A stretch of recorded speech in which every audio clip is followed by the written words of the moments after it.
Jack and Jill here. Hi. Welcome to the Jack Jill Show, entertaining real estate investment talk.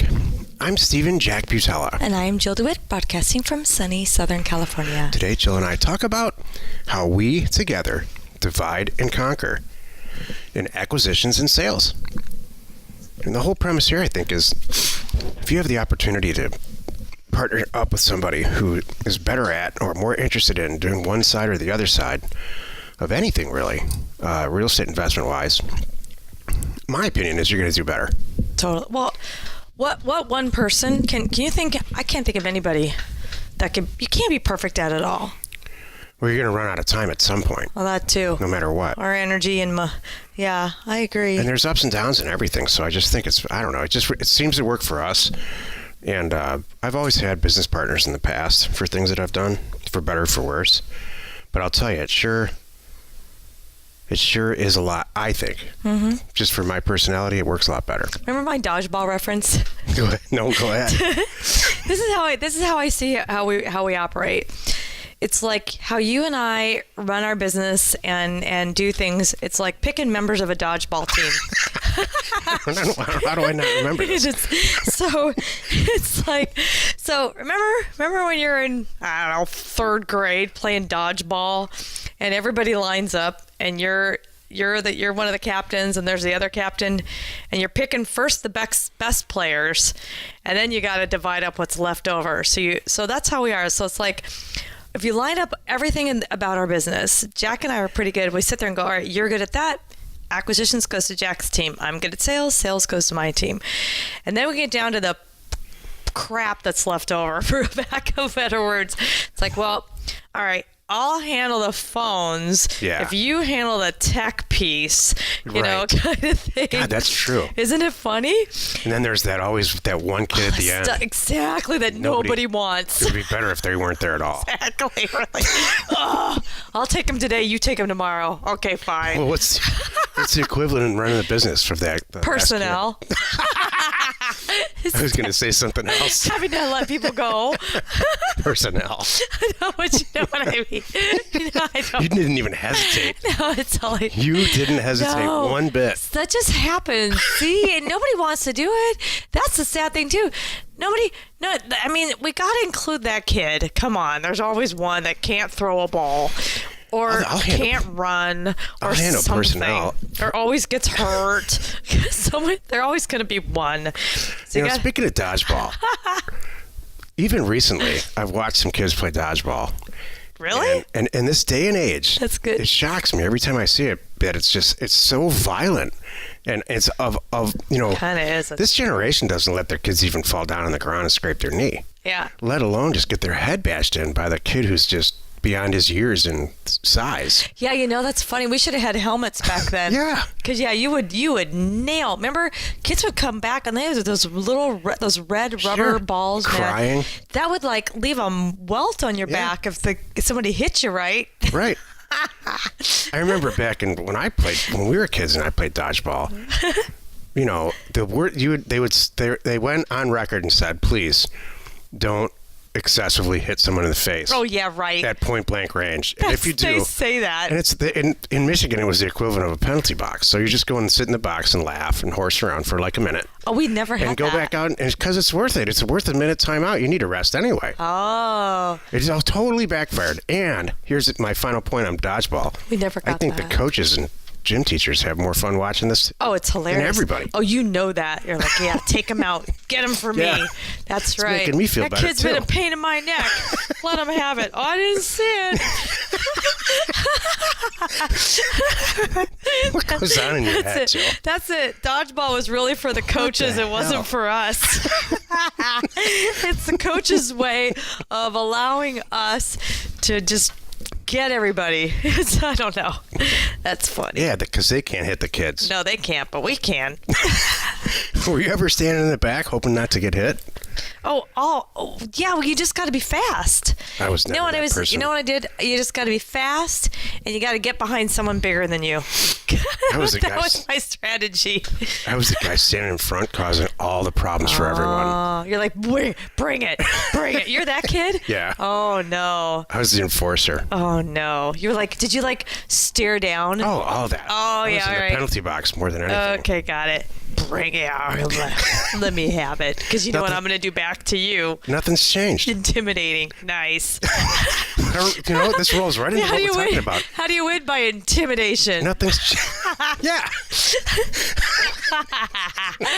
We should stop this right now. That's right. Somebody's calling the American Psychological Institution right now. Take these guys off the air.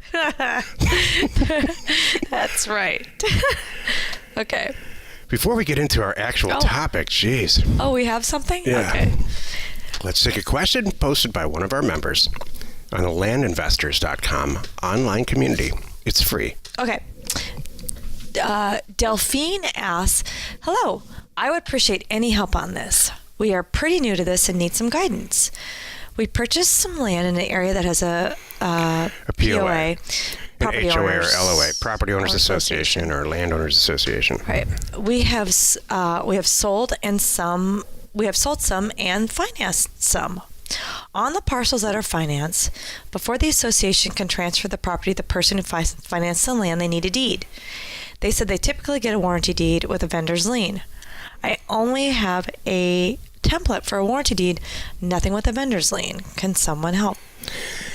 Yes, this is again another great question, and it's rooted in experience, and I really appreciate these intelligent questions. So there's two ways to sell a property on terms: the back of the napkin approach, which is what Jill and I favor, and a deed of trust. Around the different places in the country, it's called different stuff, but it's the exact same way that you buy a house with a mortgage company. You buy the house, you sign a bunch of papers, you get a loan, and the mortgage company records the deed. Usually the title company records the deed on their behalf with a lien on it. And until you make your payments in 30 or 15 years, 30 years later, they release the lien because you've paid off the mortgage. And then you get a deed. You get a different deed, but you've had a deed the whole time, stuffed somewhere in a drawer. That's called deed of trust. The other way, which is what I prefer, is where there's a buyer and a seller, and we put together a little agreement in Microsoft Word, and we say you're going to pay us $150 a month for eight years at 3% interest, and when we're all done, we're going to record the deed. We'll do it for you. We'll record the deed at the county, and then we're done. You own the property free and clear. You own it anyway the day we're signing it. It's just got a lien on it because we're acting as the bank. Mm-hmm. Hope that's clear. Is it clear, Joe? Owner financing. Exactly. So when you have a POA or a homeowners association, is it really necessary to tell them that this is all going on? That's my question to you, Joe. So here's my thoughts on this. I'm not a fan. Neither am I. And there's two ways that I would do it. One is I wouldn't do it. I wouldn't owner finance. I wouldn't either, Jill. I would avoid this. Because here's the thing. I wouldn't owner finance because I'm responsible for the POA fees or the HOA fees until this is all done. So I don't want to be responsible. And how do I know that they're really paying them? So my only other choice is I add that on, which I could do. That would be the only way that I would do it. As I would, and like you said, Jack, I wouldn't even go there. I wouldn't, like you said, I would, if I'm going to owner finance it, I wouldn't transfer the property. I'd have them make payments to me directly, plus the HOA fees every month, and then I know it's all getting paid because then I'm writing a check to the HOA and making sure that happens every month. And then when it's all done and said, like you, I think you alluded to, then I transfer the property, and now we're done. And then in the contract, like we all do, if anything goes sideways, it's mine. I'm cool with it. And you don't have to undo anything. Exactly. Which happens frequently. Exactly. So here's the moral of the story. That we got all that. We just said everything in the politically correct. Right. Here's the real Steve way. Ready? Okay. Avoid the hell out of POA property. Yeah. If you must buy POA property, and we do it all the time, buy it for less than $100 a property, because all POAs have tons of property they've foreclosed on. They may tell you they don't, but they do. They do. If they tell you, no, we don't have that, then you're not talking. You got to go higher up. Yeah. Until you get to the president, and that person will say, oh my gosh, you should see how much property we have. Please come and get it. Right. If you must buy POA property, buy it cheap and sell it for cash immediately. Fast. And do yourself a huge favor. Send the people that work at the POA a lot of brownies and stuff. You want them on your side because you're going to be transferring a lot of property. You do not want them to look at you like you're some evil person that's causing work for them. Right. Exactly. Oh, and by the way, one last point here on the last sentence is, do they typically get a warranty deed with a vendor's lien? I only have a template for a warranty deed, nothing with a vendor's lien. In my experience, you don't record the fact that there's a lien on the property in the actual document. And where this comes from, I think, is a car title. You know how you look at a car title and there's a spot for a lien holder? Yeah. That's not how this goes. Exactly. It's a completely separate document. Yeah, I was thinking one more thing. You were talking about with the county and becoming their friends. Shucks, it was good. Send them brownies at the POA because you don't need them upset. Exactly. I think that was it. I can't think of it. I'll think of it. It's all good. Today's topic, Jill and I divide and conquer when it comes to acquisitions and sales. And I'll tell you, it hasn't always been like this. This is the meat of the show. Jill loves stories. I'm going to tell her a little brief story. Okay.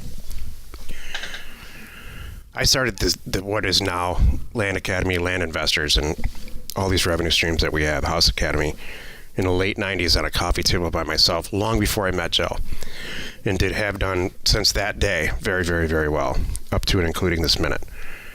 I met Jill about 10 years ago, and she had a regular job. And so one day, she was bitching about her job, not like the real crazy nutcase rant like I do. She was just upset about her job and unhappy with where it was going. So I said, I got a bunch of property over here. Why don't you take a crack at it? This is how we usually do it. Why don't you, in your spare time, sell a couple properties a week? Just see what happens. Just like everybody else probably listening to this show is thinking about doing. Well, she turned it into what? $20,000-$30,000 real fast. Yeah. I mean, crazy fast. Yeah. So then I got to think, I'm like, what if this was how it worked? Mm-hmm. What if this was exactly what the whole regular company was like, where she just handled sales? Because I can buy property. And most people listening to this show, if you follow what we do and follow our education steps, you can buy property all day long. I just was never in the happy about selling it. My answer was always, if it's so cheap, it sells itself. And I got away with it for a long time. I got away with that for years and years and years and years. Mm-hmm. So the end of the story, you can write the end of the story yourself. It turns out we're better together. We divide and conquer this thing. I just jam the acquisition pipeline full. And I mean jam it full till they say stop. That's funny. I was remembering, that's good. I hadn't thought about that in a while. I remember we were going out to dinner one night, and I remember you're going, what are you doing? I'm looking at my phone. I'm like, oh, cool. That checked out. They checked out. And he's like, how much money is that? I remember you're looking at my phone going, what the, how did you get that much money? I'm like, I don't know. I just did what you told me to do. I never expected that it would work. That's the truth. That's the straight, and I was selling truth. the stuff that, first what was great too, is you gave me the bunch of junk, if you will. It was like, I gave you the worst broken sunglasses. Yeah. And I made them work. Okay. So, it was so darn funny. All I said was, I just did what you said, but apparently my little spin on it was all that was needed, my little tweak on that. So. Well, that was my next point. So that tweak, which is what I was not willing to do, which is what I believed, and this is false, by the way. I believed that price would make up for any type of customer contact at all. Right. That I would just run it through an auction. We had live auctions, and we had online auctions through eBay and bid for assets. Mm-hmm. And there was no customer contact. Well, it turns out just the slightest bit of customer contact, whether it's in an email or in Jill's case, usually it's taking an inbound phone call or placing an outbound one just to check to make sure everything's right. Mm-hmm. That creates a returning, appreciative customer for life. Mm-hmm. And it was something that was missed I was missing the mark completely until I met Jill. Thank you. So my point is, if you have the opportunity to work with your spouse and you're able to do that without killing each other, or you have the opportunity to work with your brother or sister or somebody who is expressing the same kind of disgust with their regular job, give it a shot. Do it part-time for a while. But I will say this, if they have the same exact personality and they're interested, if you have two data people working together, it doesn't make any sense. It's true. I'm data, she's sales. Go ahead. Well, the thing too, like you said about, it's really important it's a difference hiring someone versus having a partnership.